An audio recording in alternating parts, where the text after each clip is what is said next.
One of the kids in my sales training class came up to me and said, Jerry, let me ask you a question. He said, how do you plan your day? And I said, well, that's a pretty big question. It depends on what I'm doing throughout the day. He says, no. He said, I've just completed a round of prospecting. Okay. As a matter of fact, I've been prospecting for the last week intensely over the phone, in person. I've been doing everything that you taught us to do. How do you plan relevant to that? And I said to him, oh, okay, now I understand your question. Well, did you journal? Did you take your list? He said, absolutely. I said, no problem. Here's what you want to do.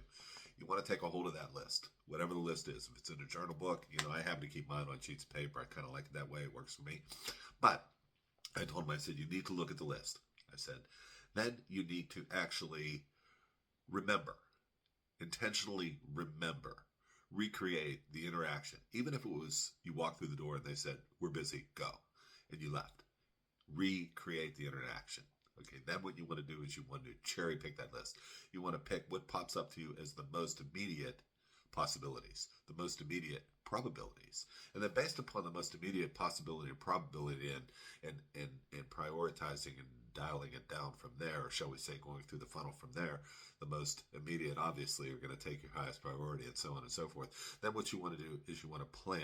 Whatever it is that comes to your mind, I want you to relax and I want you to see your imagination bringing to you the exact steps that you need to take to actually secure what it is that you want to accomplish, whether it's the next step, an appointment, and a presentation, or the sale itself, the client acquisition itself. I want you to see it in that light imaginatively, and then I want you to write down whatever comes to mind. Then I want you to make that list. Then I want you to prioritize that list, and I want you to hit the shit out of that list. Then what I want you to do is consider another step, maybe that you haven't thought of. What is one more step I can take?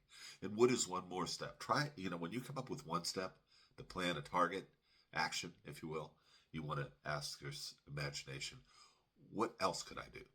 What else could have impact? And you want to do that 2 more times. So you essentially have 3 follow-up executions which need to be completed today, immediately, without fail, without hesitation, and without compromise.